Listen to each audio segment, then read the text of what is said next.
مرحبا. حنستنى دقيقتين عبال ما الكل يكون موجود ونبلش.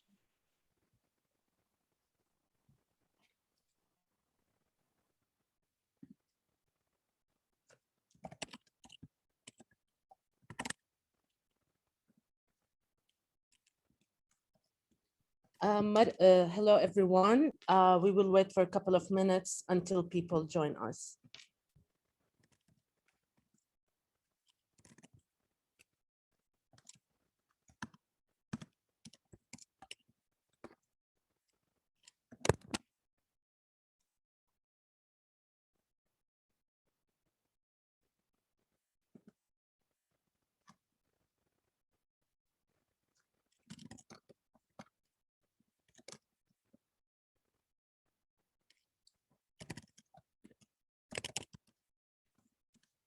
مرحبا.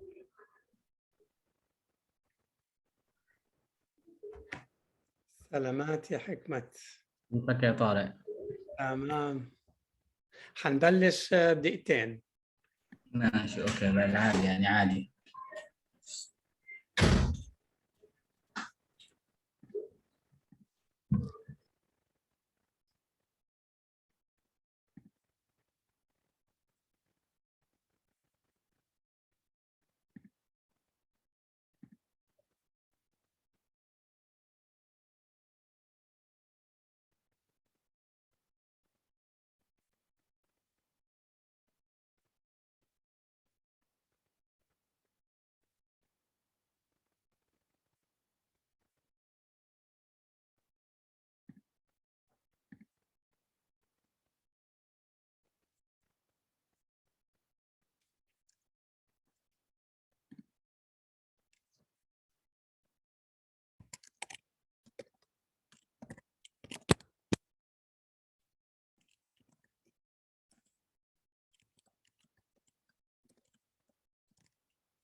مرحبا، صباح الخير أو مساء الخير، كلهم حسب توقيت. حيكون في موجود ترجمة فورية.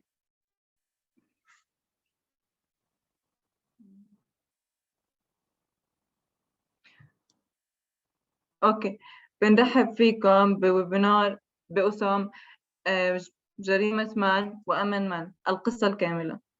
سامعين؟ منى, you're on mute. We're welcoming all of you in our first webinar, Who's Security and Who's Terror? أنا أميرة الرجبي وزميلتي شهد الجنيدي حتكون الفاسيليتيتر لهذا الويبينار. إحنا من الخليل فلسطين. I'm Amira Rajabi, and my colleague is Shad, and she will be the facilitator today. We both are from Al Khalil, Hebron. بحب تشاركونا أنتم من وين، أو إذا بتعرفوا على أنقاض أي أرض أصلية موجودين يا ريت تشاركونا بالchat box. We would like to know where you're from, if you would like to share with us where you're from or on what indigenous land you're living at the moment. Please share it with us in the chat box. شكرا كمان مرة، وهلأ بننتقل لزميلتي شهد الجنيدي. Thank you, and now we will go to Shahd Al-Junaidi. شكرا أميرة. مرحبا، معكم شاهد وأنا جزء من فريق فيزا تشينج. اليوم خلال الويبينار بالبداية رح نحكي تعريف عن مشروع فيزا تشينج، وبعدها رح نتحدث حول أربع محاور أو نقاط رئيسية. Hello everyone, I'm Shahd. I'm part of Be the Change team. Today we will talk about, in the webinar, we will talk about Be the Change and introduce the project to all of you.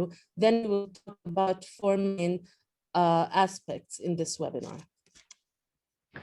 أول محور حول تاريخ المنطقة من خلال فيديو رح نعرضه. المحور الثاني عن ما هي قصتنا في المقاومة. أما المحور الثالث رح نحكي فيه عن هل المرونة النفسية لدى الفلسطيني هي خيار، والمحور الأخير هو أن الحيادية ليست خيار. In this webinar, we will discuss four main topics. First one, we will talk about what is the full story, and it will be by presenting 5-minute video. Second, we will talk about what is our resistance story. The third topic will be our resilience is not an option, ongoing trauma. And the last will be about neutrality shouldn't be a choice. وبعدها رح نفتح المجال لأسئلتكم. رح بتقدروا تحطوها بالchat box، وبعدها رح نجاوبكم على أكبر عدد ممكن من الأسئلة. Then we will open it for questions. In that, when we reach that point, please, or at any point, share your question at the chat box, and we will make sure to answer as much as we can. وبعد الأسئلة رح نحكي عن الأكشنز أو الأكشن اللي رح نتخذها. And then we will talk about some actions that we can do. وهلا رح نبلش بتعريف عن Be the Change اللي رح يحكي عنه أحمد. Now we will talk about Be the Change and introduce the project, and it will be presented by Ahmed.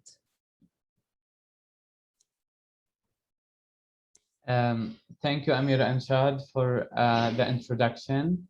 Be the change you want to see in the world. Hi, my name is Ahmed Abu Munshar, and now I'm speaking about a little bit brief about Be the Change project. This powerful statement that I had mentioned before, we chose it as our slogan to this amazing project, Be the Change. In this presentation, I'm going to talk about who we are and our vision. And our colleagues will continue to speak about the presentation. Who we are. We are Palestinians from different and unique backgrounds. We are justice and equality doers. We want to liberate ourselves from oppressions internally and externally. Our vision, we seek a Palestinian community that is able and ready to provide a framework to our own community and to the global community for multiracial, multi-ethnic, multi-faith, anti-oppression. Work is centered on liberation. And finally, we seek a new vision of leadership by social media, online gathering, and collective liberation demonstrations. Thank you. مرحبا للجميع. أنا أحمد أبو منشار. أنا جزء من مشروع أو فريق Be the Change. هذا Be the Change اللي هو أهم عبارة اللي هو كن التغيير الذي تريد أن تراه بالعالم. وهذا هو الأساس من هذا المشروع. كفلسطينيين، مين إحنا مجموعة من الفلسطينيين الذين نعمل ونسعى لخلق العدالة والمساواة لتحقيق عالم أفضل من خلال تحرير ذواتنا من الاضطهاد سواء كان داخلي أو خارجي. أما رؤيتنا في هذا المشروع، نحن نسعى لتحقيق مجتمع فلسطيني قادر لتقديم أطر جديدة أطر جديدة للتعامل في المجتمع المحلي وفي المجتمع العالمي، أطر جديدة للتعامل مع الاضطهاد بشكل عام بوجود تعاون بين عرقيات مختلفة وأديان مختلفة لمواجهة هذا الاضطهاد من خلال الأعمال ومن خلال الأفعال التحررية على المستوى الجمعي. نحن نسعى أيضاً لخلق قيادة ورؤية جديدة للقيادات الفلسطينية. شكراً أحمد. وهلأ رح ننتقل رح نعرض فيديو عن تاريخ المنطقة حيكون 5 دقائق. Now we will present a video about the history of the area, and it will be 5 minutes.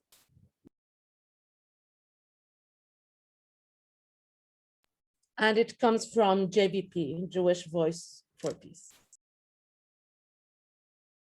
For persecuted people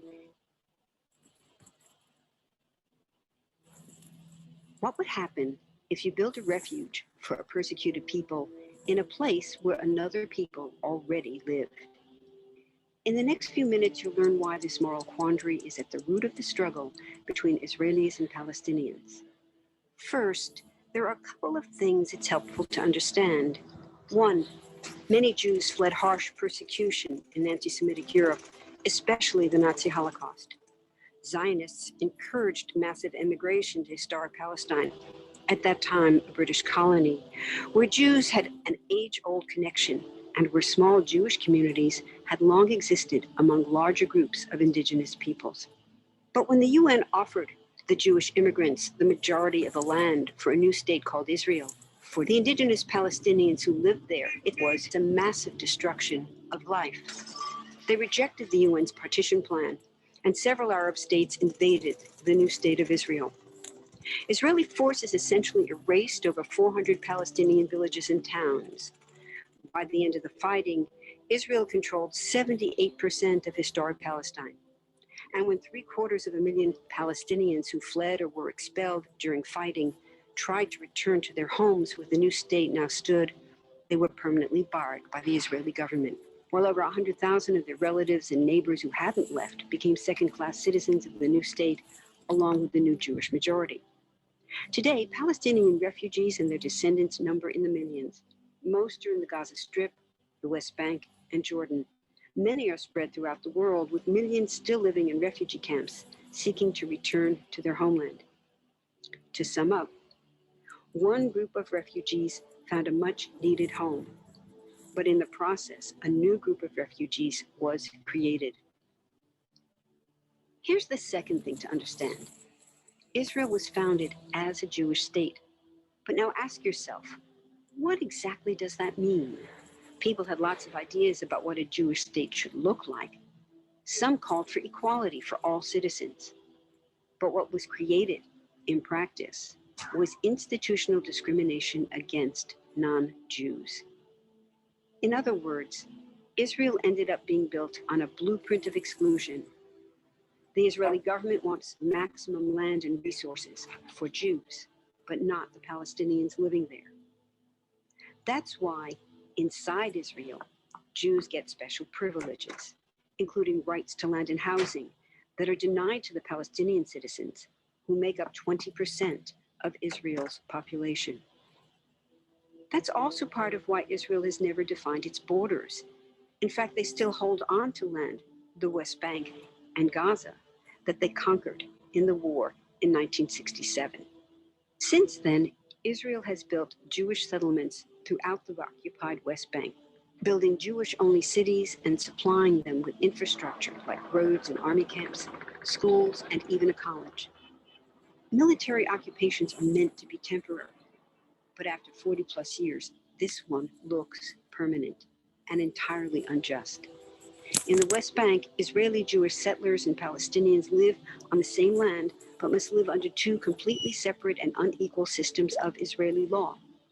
The Jewish settlers dominate the natural resources, including water and agricultural land, and they're backed by the Israeli army. To maintain the occupation, Israel has demolished thousands of Palestinian homes and orchards, confiscated Palestinian land, bombed a captive civilian population in Gaza, and punished resistance with raids, arrests, and assassinations, all to gain maximum land while making life so difficult for Palestinians that they will either leave or be too afraid to resist. Palestinians have fought back. For decades, they tried to achieve national liberation through armed struggle. Some groups still do, but the majority now support the popular protest instead. The deeply harmful pattern of control, repression, and violence profoundly harms Palestinians living under occupation and Israelis living as occupiers. This must be broken to reach a peaceful and secure future for both peoples. Now that you understand the problem, what about the solution? What about peace talks? So far, over 2 decades of US-backed peace talks have actually made things worse by helping Israel continue the occupation. It's been years of talking while Israel massively expanded the Jewish settlements and literally redrew the map.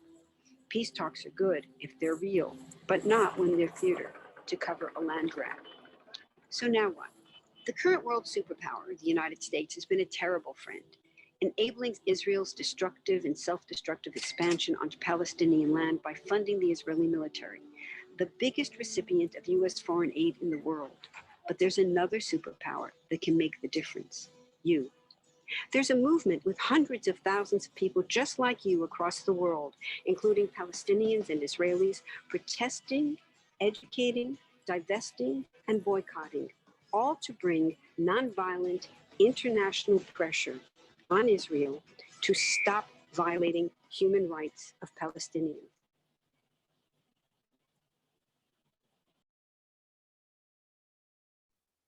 اوكي، هلا رح ننتقل للمحور الثاني بعنوان ما هي قصتنا في المقاومة مع حكمة المصري. And now we will start with our second topic about what is our resistance story with حكمة المصري. مساء الخير، اهلا وسهلا، يعطيك العافيه. انا حكمة المصري من قطاع غزه، وسعيد جدا اني معاكم اليوم في القصه الكامله، وححكي عن محور المقاومه. طبعا يعني حابب احكي شغله قبل ما افوت في هذا المحور كمقدمه للمحور. اول شغله، عشان احنا كفلسطينيين لازم نحدد حالنا، احنا كفلسطينيين وين؟ هل احنا في مرحله تحرر وطني ولا مرحله دوله؟ وهدول امرين مختلفين، كل امر له متطلبات مختلفه. وجميل جدا احنا كشباب فلسطيني نحدد احنا وين كفلسطينيين كشباب، احنا وين في هذا الموضوع. خاصه يعني انا كثير بقرا في هذا الموضوع، بحس كتاب كبار بيختلفوا في الموضوع، ناس بتقول احنا في مرحله تحرر، وناس بتقول احنا مرحله بناء دوله. بس انا كحكمة كباحث في هذا المجال وكاتب ارى انه احنا في مرحله تحرر ليست بناء دوله. وفي مرحله التحرر يعني مسموح كل شيء حتى نحرر بلدنا من الاحتلال. طبعا حكمة بس بدي أترجم please. تفضلي منى. I'm حكمة المصري. I'm from Gaza Strip. I'm happy to be with all of you in this webinar, the full story. Before starting and before I start talking about this topic, I would like to mention one thing about us as Palestinians we need to be united around is, are we in our liberation journey or in creating our own government and country? I think this is one of the debate that it's been happening till now. As a Palestinian and someone who's reading a lot about liberation and part of my studies, I think we need to mention that we are in our liberation journey and working towards our liberation. And in this journey of liberation, everything is possible. طبعا مقاومة الشعوب للمحتل هي رد فعل طبيعي وشرعي على الاحتلال والسيطرة الاستعمارية. فالمقاومة تتكون من عناصر ومجموعات وطنية تدافع عن المصالح الوطنية ضد قوى دخيلة. Resist under occupation, resistance in all phases and ways is part of the liberation. Under the brutality of Israeli occupation, these resistance, whether it was among groups or political parties or ways, it is part of the liberation as resistance. طبعا منها اللي بيكون منظم ويخضع لشكل تنظيمي وقيادي، ومنها هو ارتجالي يرتكز على المبادرة والانخراط الشخصي. في العادة تشير الأدبيات المختصة إلى أن مصطلح المقاومة الفلسطينية يشير إلى الحراك والدعوات والعمليات التي تدعو أو تدعم مقاومة الاحتلال والاضطهاد والاستعمار للفلسطينيين والأرض الفلسطينية وتسعى لرفعه. Of course, resistance have different shapes and ways. Sometimes it's organized, sometimes it's not organized under one leadership, but it's all at the end for the same goal and the same purpose, which is liberation. حتى كمان انه مصطلح المقاومة الفلسطينية استخدم على المستوى الدولي، وكذلك احتل مكانة مرموقة في الخطاب الفلسطيني لدرجة انه اصبح جزء من هوية الفصائل الفلسطينية والشعب الفلسطيني بشكل خاص. Palestinian resistance is one of the main things that unite Palestinians, and one of the main feature of the Palestinian community and society that was mentioned in all countries on a diplomatic level. ولما بنحكي عن المقاومة ما بنقصد المقاومة الشعبية فقط، بنحكي كل أشكال المقاومة، حتى المقاومة المسلحة والمقاومة العسكرية هي جزء من المقاومة الشعبية، لأنه إحنا مش دولتين كل دولة إلها جيش بتحارب الثاني عشان نقول مقاومة مسلحة ومقاومة شعبية، لا، المقاومة المسلحة هي جزء من مقاومتنا الشعبية اللي إحنا بنشتغل عليها لنحرر فلسطين. And when we talk about resistance, we don't talk only about popular resistance and nonviolent resistance. We talk also about militant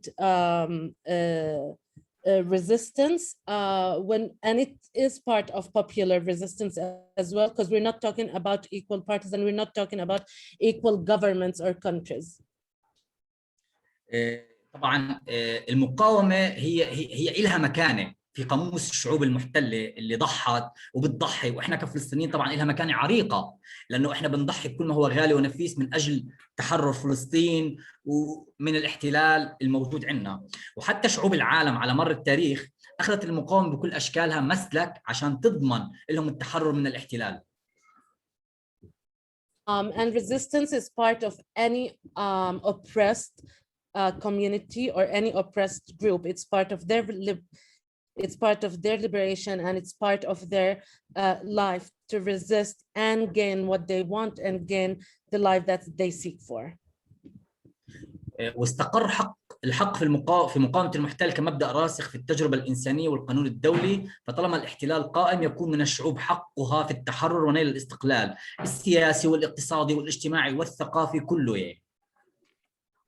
And one of the resistance is right for any group or any community that is under oppression or occupation.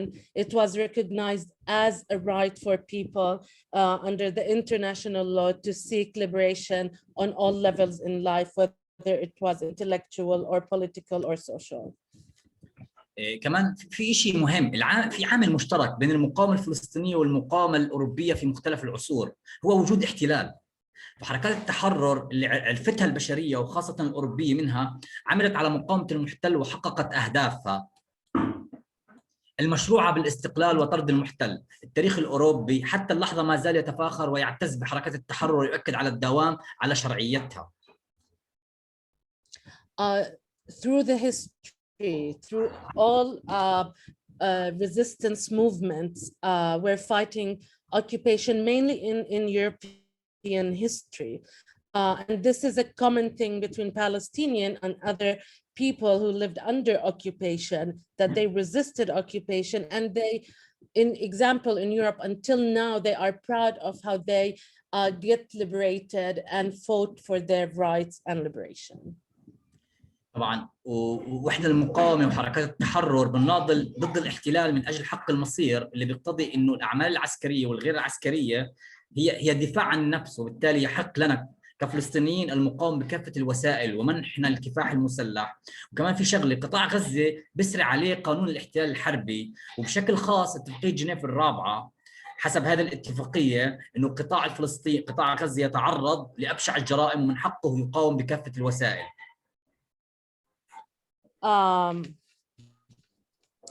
So under occupation,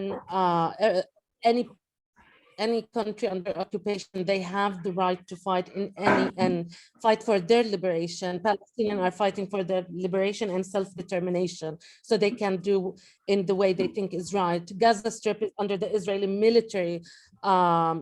military law and under war laws at the moment. So according to Geneva Convention and Geneva Article number 4, that people can resist in the way they think is right to reach what they want under being in a war zone. كمان اتفاقية الهاي عام 1907 نظمت حركات المقاومة ونصت على أن يكون لها رئيس وشعار وأن تحمل السلاح علنا وتتقيد بأعراف وقوانين الحرب. وكمان القرار الأممي رقم 3236 الصادر بتاريخ 1974 أعطى الشعب الفلسطيني الحق في الحياة واستخدام كافة الوسائل حتى ينال حريته. In La Hague Convention also, it was recognized that people can have groups and leaders in terms to resist and to reach their liberation. And in the UN resolution number 3236 in 1974, Palestinian right to live was recognized by the UN, and it was recognized that they can resist in any way they think is right to reach their self-determination and their rights. واحنا كفلسطينيين قصتنا من المقاومه لازم يعني دائما نوقف ونقيم حالتنا في المقاومه، احنا وين رايحين، نقيم كل الاتجاهات، اذا محتاجه لتقويم وتطوير نطورها، نشوف انه بالضبط هل المقاومه بس انه نستخدم سلاح ونستخدم مسيرات شعبيه وفقط. And as Palestinian, we always need to look at ourselves and the way we're using and check if that's the only right way, or we should develop new ways, or we have to combine different ways for our liberating journey. But as Palestinian, it's one of our duties to devise what we are doing. لأنه جزء من المقاومة نستغل كل الموارد الموجودة عندنا المتاحة، يعني إحنا عندنا 800,000 فلسطيني في أوروبا، كيف ممكن نستغل هدول في جزء يكونوا جزء من المقاومة معنا؟ مش شرط بس المقاومة إن أطلع مسيرة شعبية في مناطق الضفة أو في قطاع غزة على الحدود وحدف حجار، لا، كمان المقاومة كنوع منها إنه أنا كيف أعري هذا الاحتلال قدام العالم وأوريه إنه هذا مجرم. And one of the things is just to check what resources we have, what kind of resources we can use, how we, example, can use Palestinian who are living abroad in Europe. We have more than 800,000 Palestinians living in Europe, how we can use them for advocacy to show the brutality of the occupation, because resistance doesn't mean only to demonstrate or to use weapons. There are different ways. حتى كمان جزء من المقاومة المناطق اللي دائما مهددة من الاحتلال إنه بإزالتها أو بقمع أهلها، المفروض إحنا كفلسطينيين نعمل رحلات هناك ونروح ونقعد مع هدول الناس ونتجمع ونقضي معهم يوم، كمان هذا بيعطيهم نوع بدعم وجودهم وإن هم قاعدين على أرضهم، هذا جزء من المقاومة. And as Palestinian, when there's a place that there's a demolition threat or eviction threat, excuse me, we need as Palestinian to go there and be with them and sit with them, and it is part of resistance. كمان ظهرت عندنا حالة حكمت، بس لما ضايل معك دقيقة علشان بعديها رح ننتقل للمتحدث الثاني. حاضر، لكن بس آخر دقيقة أجمل اللي أنا بدي.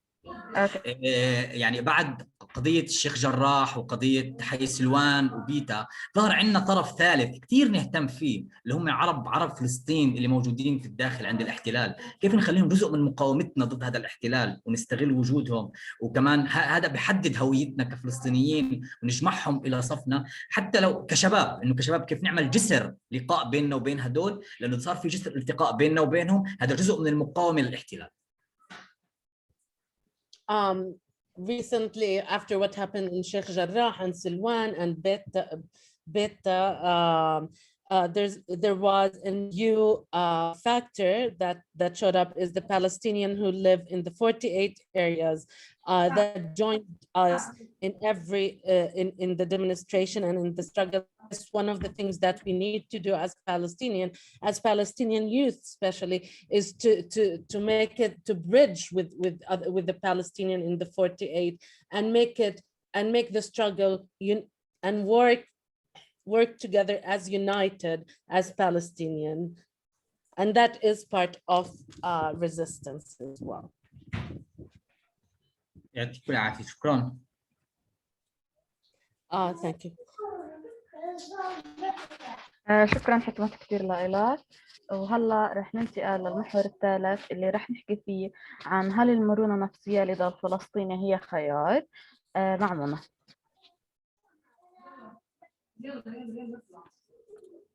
Sorry, and now we will go to the third topic, which is about our resilience is not an option, ongoing trauma, and I will be presenting that. I'm Mona. I'm the coordinator for Christian Peacemaker team in Al Khalil, Hebron. I'm also a counselor. So I will be talking about the resilience. As Gemma Benton, the Native American artist, said, our ancestors knew that healing comes in cycles and circles. One generation carries the pain so that the next can live and heal. One cannot live without the other. Each is the other's hope, meaning, and strength. And this is the story of Palestinian. Each generation the pain and the hope to the other generation and pass it. So since 1948 and before that, generation for the other in the walk of liberation. So the struggle wasn't indeed, it didn't start in 1948. There was the British Mandate before as well, and there was the liberation movements since then. Thinking of our struggle, Palestinian, and not only our struggle, any community, any organization, indeed, but I'm talking about the Palestinian, that's why, indeed live in and suffer from continuous and curious trauma, not only on the individual collective level. And complex trauma is defined as triggered by a series of traumatic events that cause strife and strain for an indefinite amount of time. So I would stop here and translate, and then maybe we can, I will go after I translate. أنا من الزهيري، منسقة فريق الفرق المسيحية لصنع السلام بالخليل، وأيضا أنا مرشدة نفسية. اليوم بحكي عن المرونة النفسية، هل هي خيار أم لا بمجتمعنا. بدي أقتبس هالاقتباس من إحدى الفنانات اللي من السكان الأصليين في الولايات المتحدة. جيل واحد يحمل الألم حتى يتمكن الجيل التالي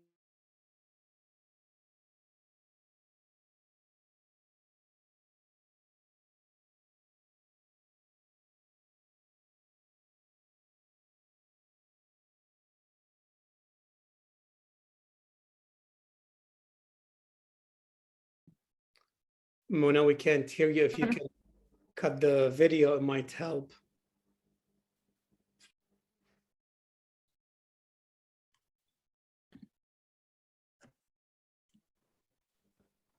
منى الصوت عندك قطع، فإذا بتقدري تشيلي الفيديو علشان نقدر نسمعك. صورة واقفة عندها. أوكي.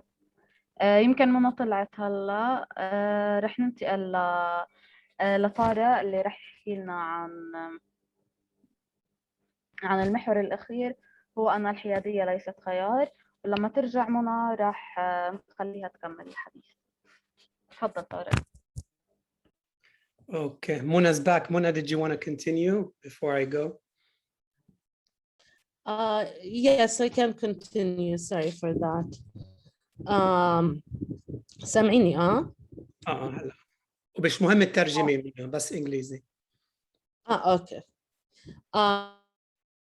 So as I said, complex trauma is triggered by a series of traumatic events that cause strife and strain for an indefinite amount of time. If we look at the Palestinian society, in every house, there's a martyr, prisoner, or both. We have 7.2 million refugees. We have clashes. I didn't have any other word but clashes to use. We have clashes almost every day. We have home demolition, checkpoints, eviction, and the list can be bigger than this. And we have the Israeli occupation on the side with all the brutality that it carries. Then we have the Palestinian Authority that also have the aspect of brutality and controlling. So indeed, as Palestinian, we have to resist two bodies or in our journey for liberation, we have two bodies to work our journey through. So then people come and talk about resilience and that or Palestinians are resilient. First, this word, which is amazing if people are resilient, but this word is coming from the Western aspect or Westernized. And if we go to the dictionary, to Oxford Dictionary, it says the capacity to recover quickly from difficulties and toughness. That's okay.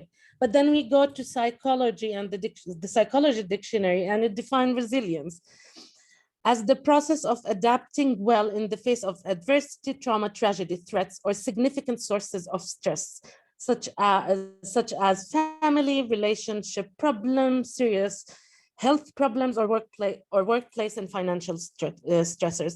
For some reason, this definition is kind of make me feel some rage for several reasons. Do Palestinians have to adapt to begin with? Is adaptation to oppression healthy? Or what does adaptation means in this context? Is it okay that every day Palestinians need to go through a military checkpoint for no reason and to be checked or body checked or actually get arrested? Do we have a choice, whether it's on individual level or collective level, but to be resilient? We have to wake up every day and resist, because that's what life looks like every day. And our resilience should be through our social bonds anyway, and resistance. That's what is resilience in this context. Again, Palestinians are living under the brutality of occupation and the Palestinian Authority. That's not the only reason that will cause trauma for Palestinians. The other aspect of the trauma is the ignorance that Palestinians face in this world. The ignorance that a lot of people in the world are not ready to listen to us as Palestinians under different excuses. One main excuse or one main fear, let's say, is to be called anti-Semitic. So I don't think we have an option. Each one of us, regardless the age, the gender, regardless anything, have to wake up and resist every day, because going to a school means I have to go through a checkpoint anyway.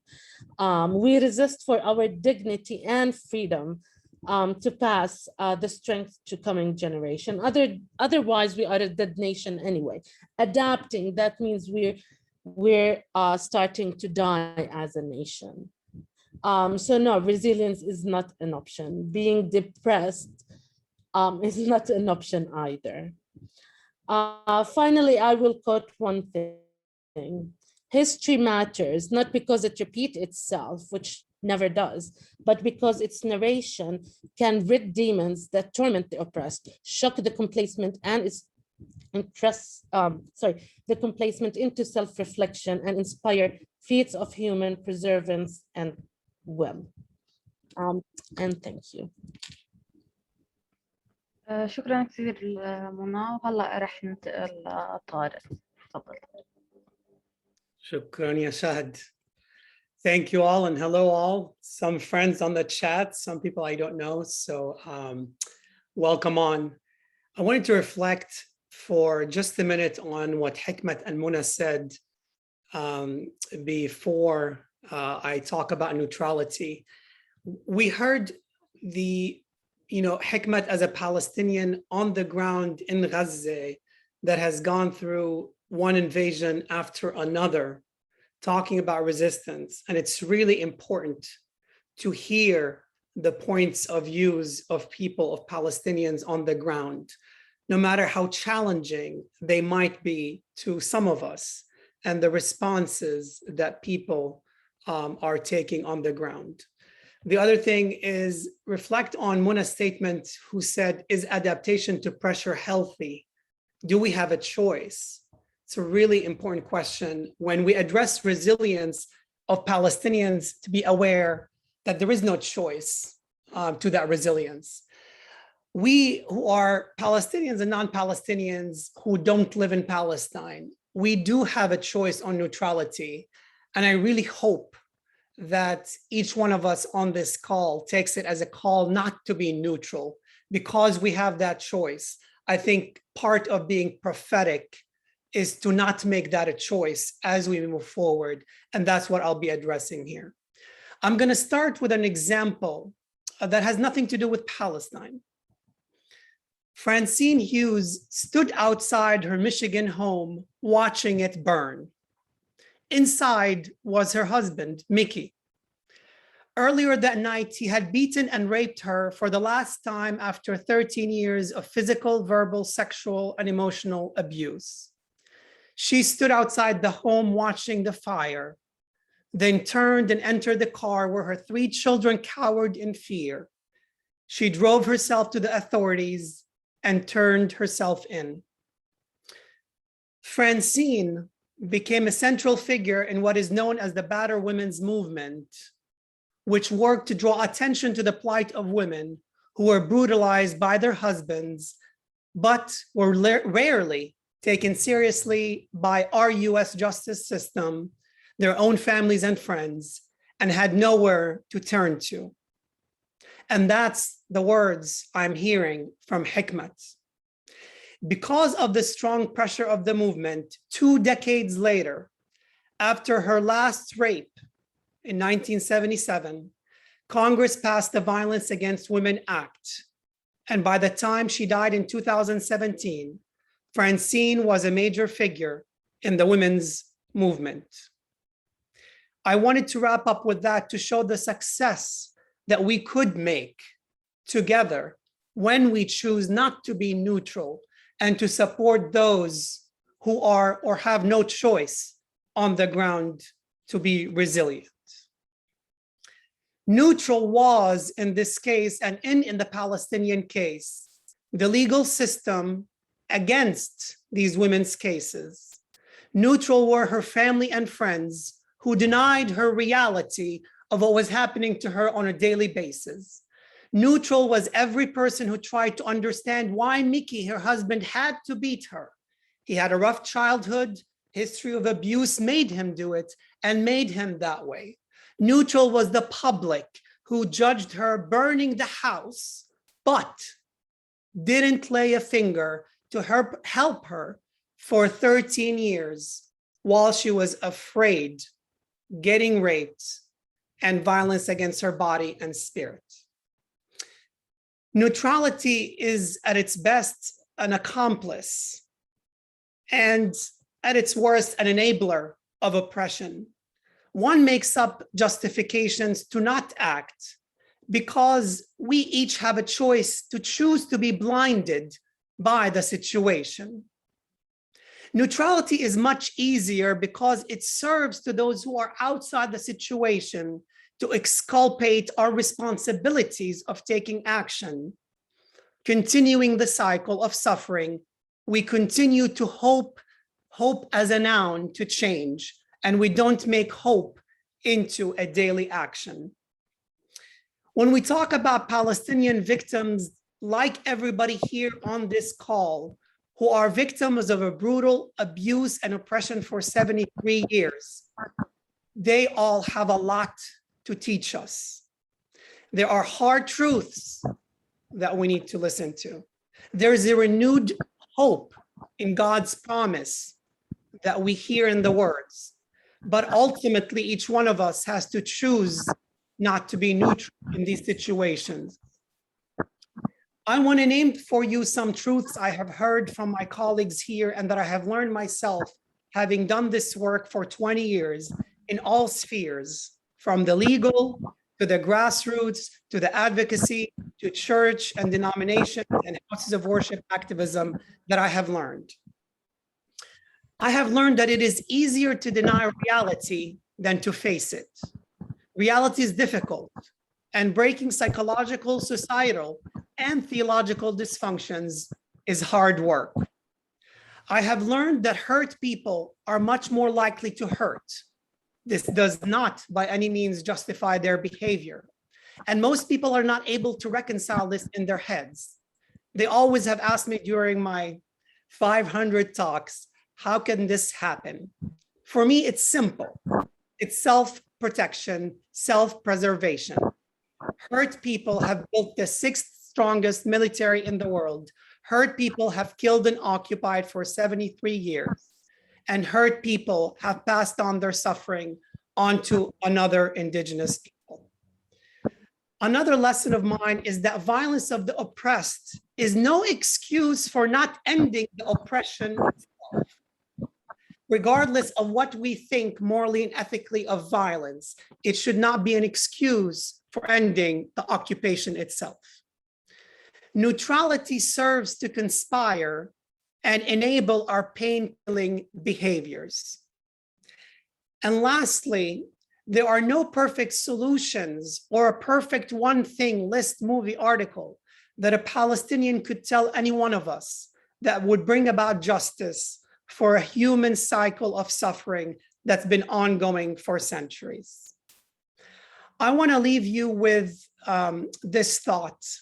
What kind of a fellowship, what kind of a person, what kind of a humanity do we want to be?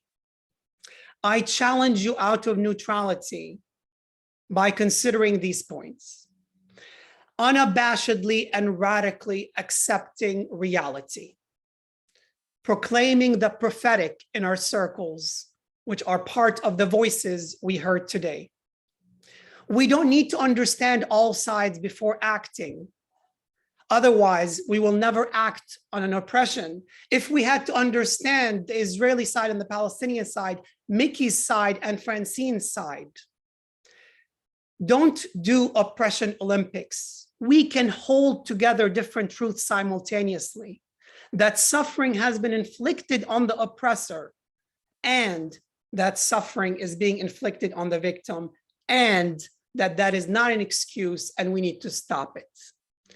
Liberation is knowing that we are imperfect and that we don't need to be perfect to do the actions and the work we have to do. Lastly, I'll say, I try on a daily basis, and I fail constantly, to do soul work. And it's a really simple work of constantly asking why, as my 3-year-old nephew constantly asks, why? Why are things this way? Why are things that way? Because for me, that is radical acceptance in order for us to be able to do something about the situation, to help the victims, the oppressed, and to lift up their voices, to tell us hard truths, and to tell us about how they see God's promise to the rest of humanity, because that's where the prophetic lies, at the corners of the churches, outside our temples and synagogues and mosques and houses of worship. So with that, I'll wrap up, and back to you, Shad. Thank you. شكرا كثير لك طارق. هلا رح ننتقل لفقرة الأسئلة والأجوبة. بتقدروا تحطوا أسئلتكم بالشات، ورح نستنى دقيقة عبال ما الكل يقدر نحط أسئلته بالشات، ورح نسأل الأسئلة، وبعدها رح نجاوبكم على أكبر عدد ممكن من الأسئلة. وباقي الأسئلة بتقدروا تبعتوها على إيميل السبتي اللي رح يكون موجود بالشات عندكم. And now we will go to the question and answers. Please put your questions in the chat box, and we will do our best to answer as much as we can.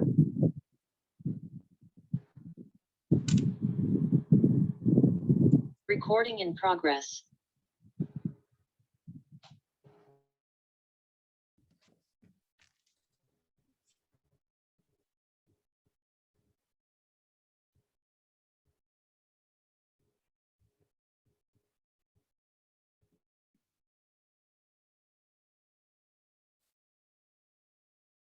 And I was saying on the chat, to add to what Shahad said, I recognize some people and who are activists already in their churches.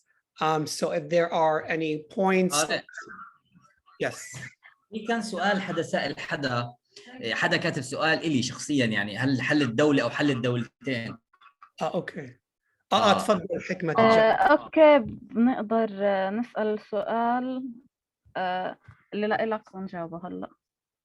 السؤال هو how you see the future and solution for Palestine. Are you with one state or two state solution? السؤال هو حول كيف بتشوف الوضع، هل أنت مع شو الحل بالنسبة لك أو كيف شايف الحل، وهل حل الدولة أم حل الدولتين هو بالنسبة لك الأفضل أو هو الحل؟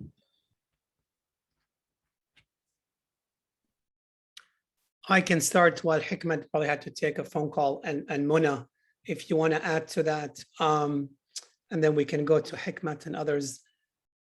For me, I worked with the negotiations support unit as part of my work in Palestine when I was 24, so it was 20 years ago.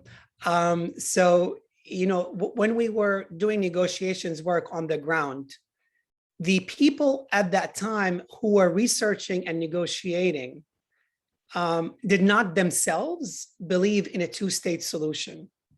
That was back 20 years ago. Why were they doing the work then? They were doing the work because it was the PC, politically correct international framing that was present and continues to be present in some circles. At this point, and I've always been of this thought, two thoughts. One is, there are no two states, and there never were. Israel has controlled all borders, territories inside the Palestinian territories over all the occupation of 73 years since 48. It was a framework for me as a Palestinian that was framed in ways that continued the oppression. And the person who trained me to do communications work used to say, we're negotiating over a pizza while Israel is eating it up. It's been eaten up pretty badly. There are some crumbs that we can try to gather together into a state, but there never was two states. And I don't see its possibility in the current day setup of Israel and Palestine. So for me, and there might be different comments from Hikmat or Mona or others on this call, and we might disagree ourselves here. So for me, it is one state for all peoples, equal rights, and we can be a vision that, for me as a spiritual Christian man, a vision that God always wanted for this unholy land, to turn it into a holy land by living side by side equally. شكرا طارق. حكمة السؤال كان موجه لك فبتقدر تجاوب عليه. تمام. هلا موضوع حل الدولة أو حل الدولتين، هلا أنا كشخصيا كحكمة مش هجاوبك أنا إيش بدي، ولكن هذا اللي بحدده الشعب الفلسطيني. مش لازم حدا يجي يحكي بالشعب الفلسطيني يقول بدنا حل دولة أو دولتين. هذا بتطلب استفتاء من الشعب الفلسطيني، لأنه هذا استحقاق شعبي. الشعب هو اللي بيقرر. يعني إذا بدنا نفهم حل الدولة، إذا حل الدولة إنه نروح بدولة واحدة إحنا والاحتلال، ما كان رضي فيه الرئيس الراحل أبو عمار أيام ما عرضوا السادات عليه. تفضل يا منى. شكرا.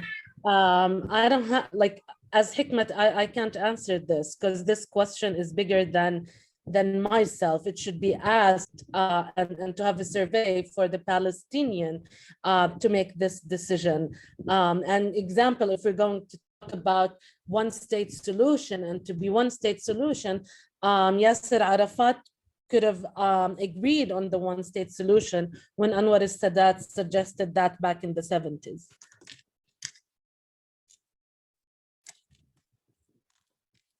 موضوع حل الدولتين كمان مش إشي سهل. إنه أنا إذا أنا بقبل بحل الدولتين يعني أنا قبلت بوجود الاحتلال على أرضي. And to agree on having two-state solution, that means I'm agreeing on having occupation, to agree on having occupier power.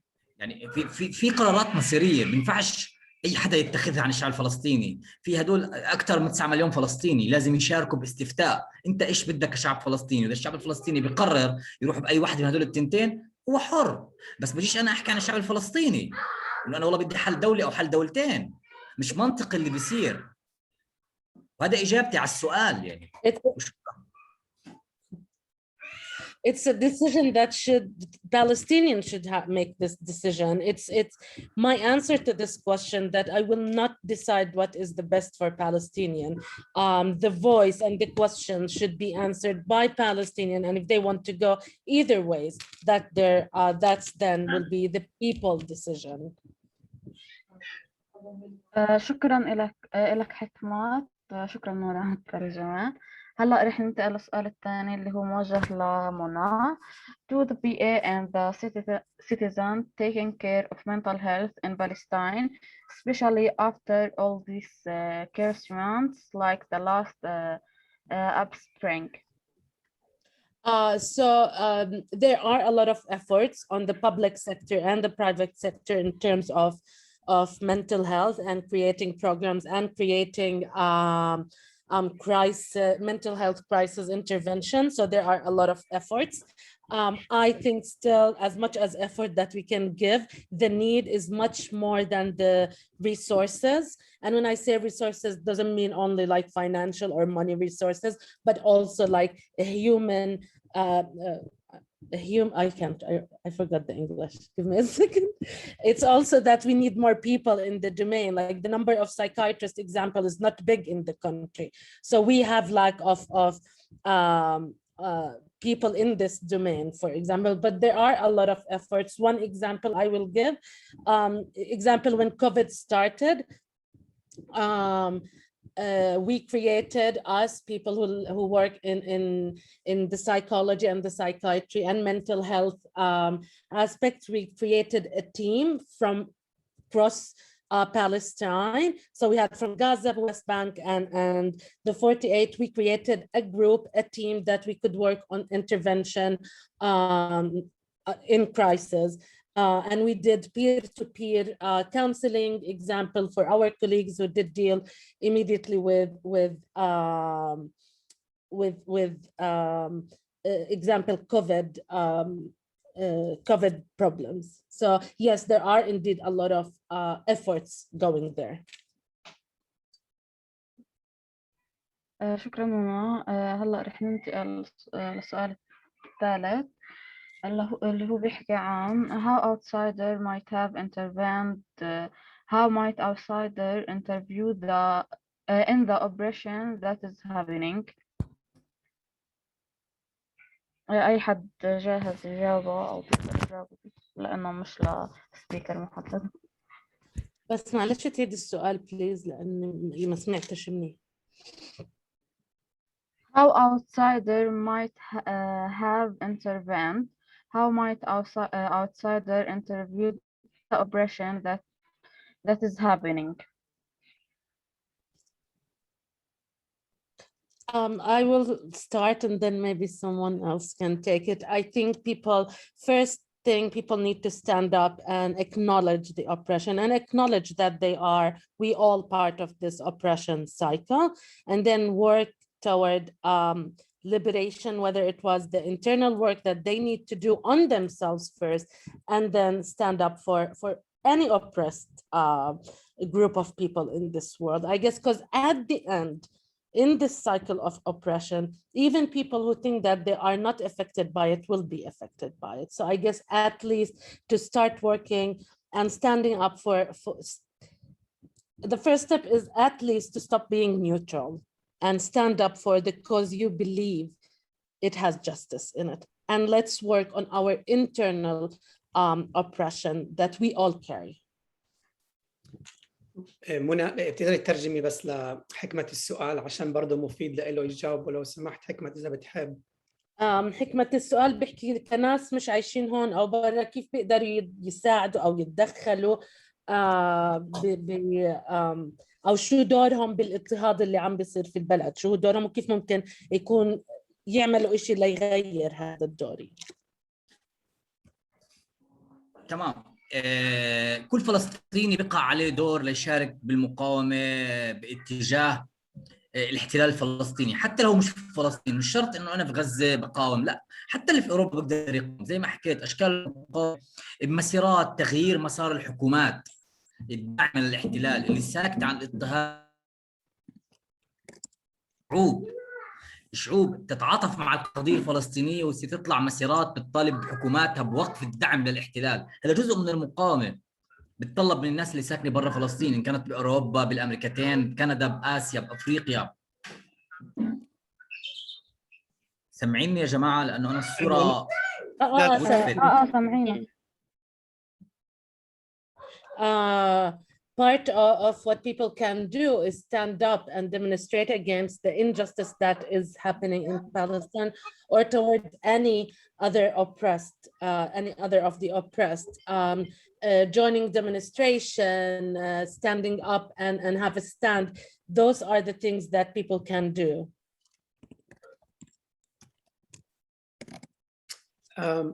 I can add just a little bit based on my conversation and also comments that I've heard that had been very much directed towards neutrality, because I think the person didn't want to take the responsibility or didn't have the courage to step up to the situation. And that's personal work that person had to do, and each one of us has to do daily.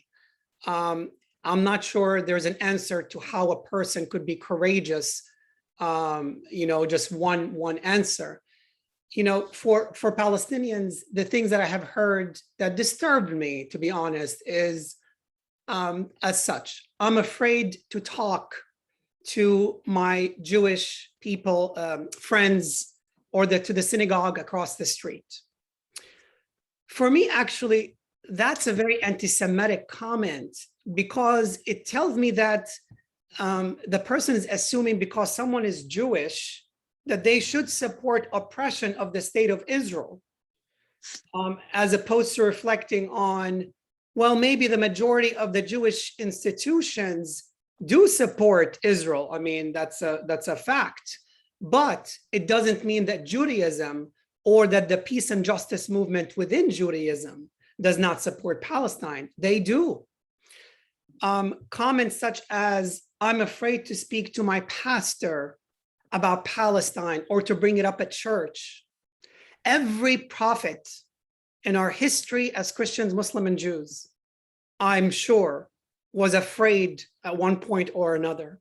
But we have to go through the fear and do it anyways, because that's where the learning and solidarity is, in oneself taking action to be united in solidarity.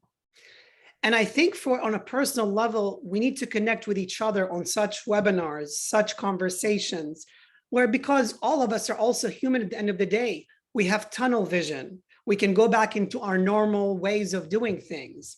So it's really important to also, lastly, not think of the Black cause or the women's cause or the queer cause, but to think of it as all united, because the frameworks are very similar. So, don't worry about having to do just Palestine work at all times. You can do Palestine work by doing gender equality, by doing a queer rights movement. That is all Palestine work, if we look at the larger frameworks of oppression that operate in all of these systems.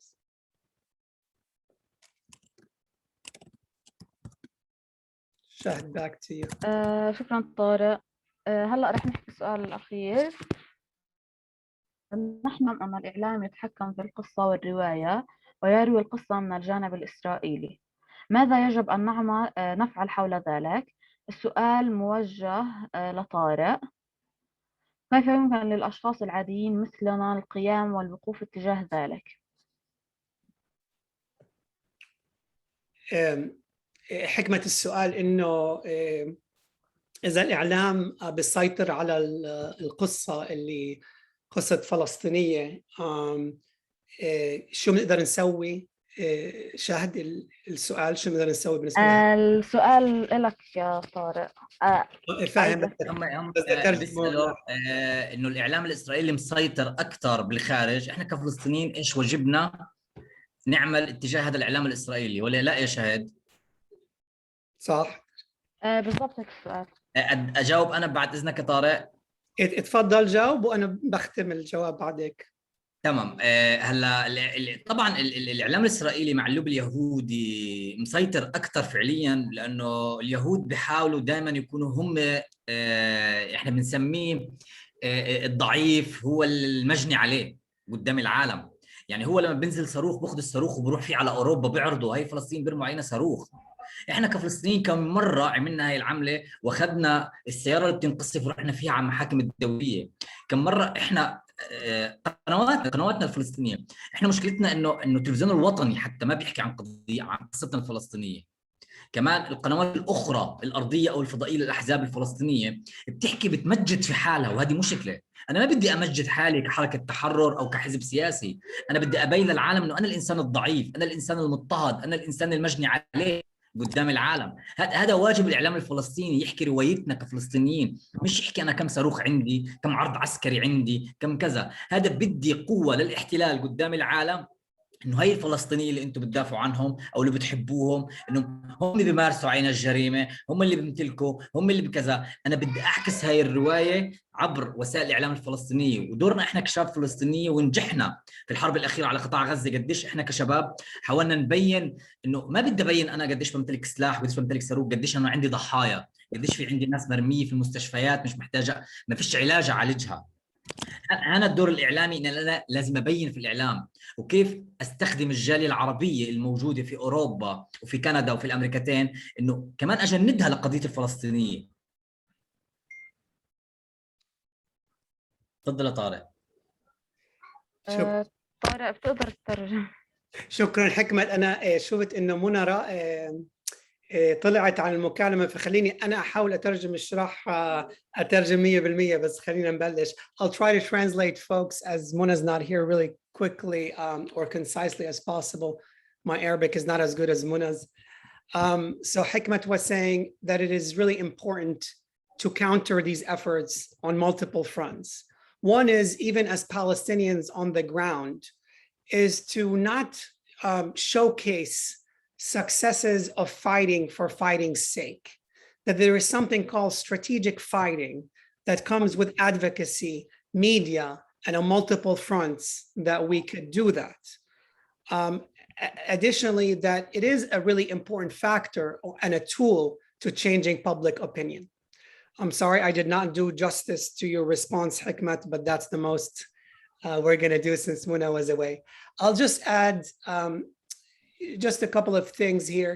You know, during the 20 years I've been doing this work, the social media aspect of the media is where the grassroots media efforts have really changed the landscape. And also for me, churches' denominational work, and thanks to each one of you here on the call who have done that work, has been really important to change the landscape. So what do I mean? In regards to churches and denominations, we've had multiple denominations pass resolutions for boycott, divestment, sanctions. And that then changes when I, as Tariq, who have gone to churches to speak about Palestine, was refused entry into the door for multiple years, but now I'm welcomed with open arms. I love it. I'm not going to reflect on having been rejected. I'm going to get that success and move it forward. And thanks to a lot of you who've done that work. In regards specifically to the media, that's also how it comes. You know, NPR is now doing stories about Palestinians. If you all saw, New York Times covered Gaza and covered stories of refugees in Gaza. Public figures are stepping out to talk about Palestine. For Black Lives has done a lot of that support for Palestinians and indigenous peoples and the women's movement. It all works together. And social media has pushed the more mainstream media to do likewise. So for me, it's constantly a hopeful action of grassroots organizing, hopeful action loop, along with the upper levels, if you will. I don't like saying it that way, but between the upper levels and the grassroots organizing that continues. Thank you, and I'll go back to you, Shahd. شكرا كثير لطارق. هلا رح ننهي مع الأسئلة، وأي أسئلة تانية حابين تبعتوها أو تحكوها أو تشاركوها بتقدروا تبعتوها على إيميل CBT ورح نجاوبكم عليها. Thank you very much, Tariq. We're done with question and answers. Please, if you have any question, don't hesitate to contact us through CPT email. وهلا رح ننتقل رح نحكي عن الاكشنز او الاكشن اللي رح نتخذها مع عبد الله.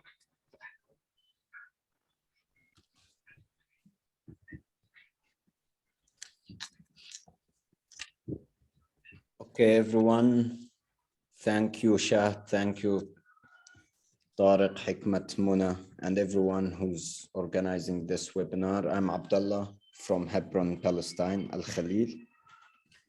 I would like to ask all of you if you are really interested in supporting our work, or if you are a person of color and you would like to join our project, Be the Change, you will find in the chat box our Google form. You can fill it and fill your details so you will be posted about the future activities that we are planning to do.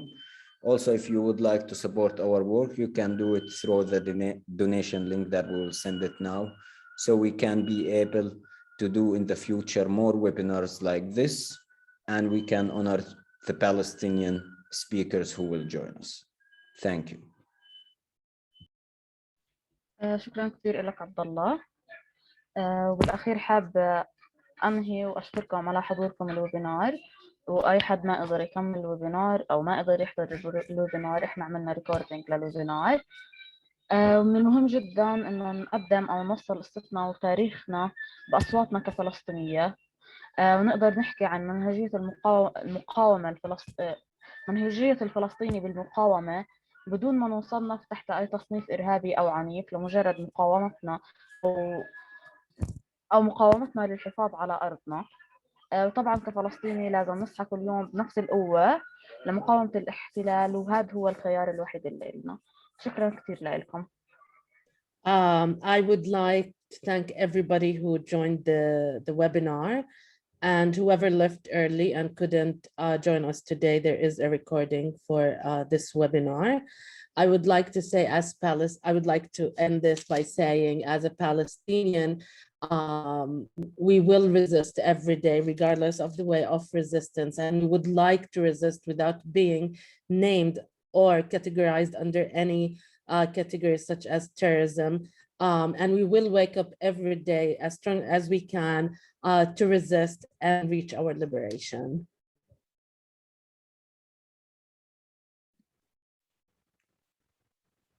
شكرا كثير لحضوركم. Thank you all.